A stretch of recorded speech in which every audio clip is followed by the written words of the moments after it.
ಅರ್ಚಕ್ರೆ, ಹೇಳಮ್ಮ, ಏನ್ ಮಾಡ್ಬೇಕು? ಅರ್ಚನೆ ಏನಾದ್ರೂ ಮಾಡ್ಲಿಕ್ಕುಂಟಾ? ಇಲ್ಲ ಇಲ್ಲ, ನಿನ್ನೆ ನಾನು ಫೋನ್ ಮಾಡಿದ್ದೆ ಅಲ್ವಾ, ಒಂದು ಹರಕೆ ತೀರ್ಸೋದಿದೆ ಅಂತ. ಓ, ಅದು ನೀನೇ? ನಾನೇ. ನನ್ನ ಹೆಸರು ಮೈನಾ ಅಂತ. ಇವರಿಬ್ರು ನನ್ನ ಸ್ನೇಹಿತರು, ಕೃಷ್ಣವೇಣಿ, ಅನುಷ್ಕಾ. ನಮಸ್ಕಾರ. ಸಂತೋಷ. ಹರಕೆ ಏನು ಅಂತ ಹೇಳಿದ್ರೆ ಅದಕ್ಕೆ ಏನ್ ಸೇವೆ ಬೇಕು ಅಂತ ನಾನು ಹೇಳ್ತೇನೆ. ಅದು ನಾನು ಅಂದ್ಕೊಂಡಿದ್ ಕೋರಿಕೆ ಈಡೇರೈತೆ, ಅದಕ್ಕೆ ಹರಕೆ ತೀರ್ಸಕ್ ಬಂದೀವ್ನಿ. ಕೋರಿಕೆ ಈಡೇರಿದೆ ಸರಿ, ಆದ್ರೆ ಕೋರಿಕೆ ಏನಂತ ಗೊತ್ತಾಗ್ಬೇಕಲ್ಲ. ಅದು ಅರ್ಚಕ್ರೆ, ನನ್ನ ಪರಿಚಯಸ್ಥರೊಬ್ರಿಗೆ ಮೈ ಹುಷಾರಿರ್ಲಿಲ್ಲ. ಡಾಕ್ಟ್ರು ಆಪರೇಷನ್ ಮಾಡ್ಬೇಕಂತಾನೆ ಹೇಳಿದ್ರು. ಆಗ ನಾನು ದೇವ್ರ ಹತ್ರ ಕೇಳ್ಕೊಂಡೆ, ದೇವ್ರೆ ಅವ್ರು ಬೇಗ ಹುಷಾರಾದ್ರೆ ಮೂಲ ಸ್ಥಾನಕ್ಕೆ ಬಂದು ಹರಕೆ ತೀರಿಸ್ತೀನಿ ಅಂತ. ದೇವ್ರ ದಯೆಯಿಂದ ಅವ್ರೀಗ ಆರಾಮಾಗವ್ರೆ, ಅದಕ್ಕೆ ಹರಕೆ ತೀರ್ಸಕ್ ಬಂದೀವ್ನಿ. ಆ ಸ್ವಾಮಿನೇ ಹಾಗೆ, ಹಣ್ಣು ಕೇಳಿದ್ರೆ ಮರನೇ ಕೊಟ್ಬಿಡ್ತಾನೆ. ನಿಮ್ಗೆ ಪರಿಚಯದವರು ಅಂದ್ಯಲ್ಲಮ್ಮ, ಎಂತ ಪರಿಚಯ ಅಮ್ಮ? ಅವ್ರು ನಿನ್ಗೆ ಏನಾಗ್ಬೇಕು?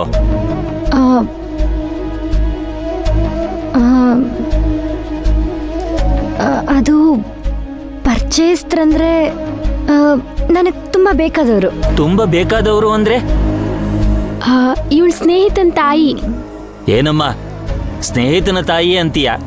ಅವರು ಹುಷಾರಾಗೋದಕ್ಕೆ ಇಂತಹ ಕಠಿಣವಾದ ಸೇವೆಯನ್ನು ಮಾಡ್ಕೊಳಕ್ ಬಂದಿದೆಯಲ್ಲ. ಅರ್ಚಕ್ರೆ, ಸೇವೆ ಅಂದ್ಮೇಲೆ ಅದ್ರಲ್ಲಿ ಕಠಿಣ ಅನ್ನೋ ಮಾತೇ ಇರಕ್ಕಿಲ್ಲ. ನೀವೇ ಹೇಳಿದ್ರಲ್ವಾ, ಸ್ವಚ್ಛವಾದ ಮನ್ಸಿಂದ ಹಣ್ಣು ಕೇಳಿದ್ರೆ ದೇವ್ರ ಹತ್ರ ಅವನು ಮರನೇ ಕೊಡ್ತಾನೆ ಅಂತ. ಹಾಗೆ ಸ್ವಚ್ಛವಾದ ಮನ್ಸಿಂದ ಸೇವೆ ಮಾಡಿದ್ರೆ ಆ ದೇವ್ರು ಕಷ್ಟನೂ ಹೂ ತರ ಮಾಡ್ಬಿಡ್ತಾನೆ. ಅದೇನೋ ಸತ್ಯ ಹೌದಮ್ಮ, ಆದ್ರೆ ಈಗಿನ ಕಾಲದಲ್ಲಿ ತಮ್ಮವರಿಗೋಸ್ಕರ ವ್ರತ ಮಾಡೋದಕ್ಕೆ ಹಿಂದೆ ಮುಂದೆ ನೋಡ್ತಾರೆ. ಅದರಲ್ಲೂ ನೀನು ಸ್ನೇಹಿತನ ತಾಯಿಗೋಸ್ಕರ ಸೇವೆ ಮಾಡೋದಕ್ಕೆ ಬಂದಿದೀಯಾ. ನಿಜಕ್ಕೂ ನಿನ್ನ ಈ ಸೇವೆಗೆ ಮೆಚ್ಚಲೇಬೇಕಮ್ಮ. ಅರ್ಚಕ್ರೆ, ತಾಯಿ ಯಾರಿಗೆ ಆದ್ರೂ ತಾಯಿನೇ ಅಲ್ವಾ? ತಾಯಿನ ದೇವ್ರು ಅಂತಾರೆ. ಅಂತದ್ರಲ್ಲಿ ಆ ತಾಯಿ ದೇವ್ರನ್ನ ಗುಣಪಡಿಸಿರೋ ಈ ನನ್ನ ಸ್ವಾಮಿಗೆ ಎಷ್ಟು ಸೇವೆ ಮಾಡಿದ್ರು ಕಮ್ಮಿನೇ. ಈ ಸ್ವಾಮಿ ನನ್ನ ನಂಬಿಕೆ ಉಳಿಸ್ಕೊಂಡ್ಬಿಟ್ಟ. ಅದಕ್ಕೆ ನನ್ನ ಮಾತನ್ನ ಈಡೇರ್ಸಕ್ಕೆ ಇಲ್ಲಿ ಗಂಟ ಬಂದೀವ್ನಿ ಗೊತ್ತಾ. ಆ ದೇವ್ರ ಸೇವೆ ಮಾಡಿ ಋಣ ತೀರ್ಸಿದ್ರೆ ಅಷ್ಟೇ ಸಾಕು. ಅವನ್ ಋಣ ತೀರ್ಸಕ್ಕೆ ನಾನು ಇಲ್ಲಿ ಗಂಟ ಬಂದೀವ್ನಿ. ನಾನು ಇಲ್ಲಿಗೆ ಬಂದೀವ್ನಿ ಅನ್ನೋದಕ್ಕಿಂತ ಅವನೇ ನನ್ನ ಇಲ್ಲಿ ಗಂಟ ಕರ್ಸ್ಕೊಂಡವನೇ ಗೊತ್ತಾ. ನಿಜ ನಿಜ, ಆ ಸ್ವಾಮಿ ಸುಮ್ನೆ ಯಾರತ್ರನೂ ಸೇವೆ ಮಾಡಿಸ್ಕೊಳ್ಳೋದಿಲ್ಲ. ಅಂಥದ್ರಲ್ಲಿ ನಿನ್ನ ಹತ್ರ ಸೇವೆ ಮಾಡಿಸ್ತಿದ್ದಾನೆ ಅಂದ್ರೆ ನಿನ್ನ ಅದೃಷ್ಟ ಕಣಮ್ಮ. ಅರ್ಚಕ್ರೆ, ಏನ್ ಸೇವೆ ಮಾಡ್ಬೇಕು ಅಂತ ಹೇಳಿ. ಸ್ವಾಮಿಗೆ ನಾನಾ ರೀತಿ ಸೇವೆ ಮಾಡಬಹುದು. ಅದರಲ್ಲಿ 3 ರೀತಿಯ ಸೇವೆ ಮಾಡಿದ್ರೆ ಸ್ವಾಮಿಗೆ ಸಲ್ಲುತ್ತದೆ. ನಿನ್ನ ಹರಕೆ ಆಂಜನೇಯನಿಗೆ ತಲುಪುತ್ತೆ.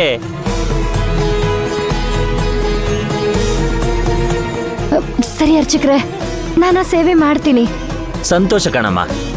ಆದ್ರೆ ಒಂದು ಮಾತು, ಈ ವ್ರತ ಶುರು ಮಾಡಿದ್ಮೇಲೆ ಯಾವುದೇ ಕಾರಣಕ್ಕೂ ಅರ್ಧದಲ್ಲಿ ನಿಲ್ಲಿಸುವ ಹಾಗಿಲ್ಲ. ಹಾಗೇನಾದ್ರೂ ಮಾಡಿದ್ರೆ ಅವರಿಗೆ ಮತ್ತೆ ಕಂಟಕ ಶುರುವಾಗುತ್ತೆ. ಯೋಚನೆ ಮಾಡಮ್ಮ. ಶುರು ಮಾಡೋದಕ್ಕೂ ಮುಂಚೆ ಈ ವ್ರತನ ಪೂರ್ತಿಯಾಗಿ ಮುಗಿಸ್ತೇನೆ ಅಂತ ನಿರ್ಧಾರ ತಗೊಳಮ್ಮ.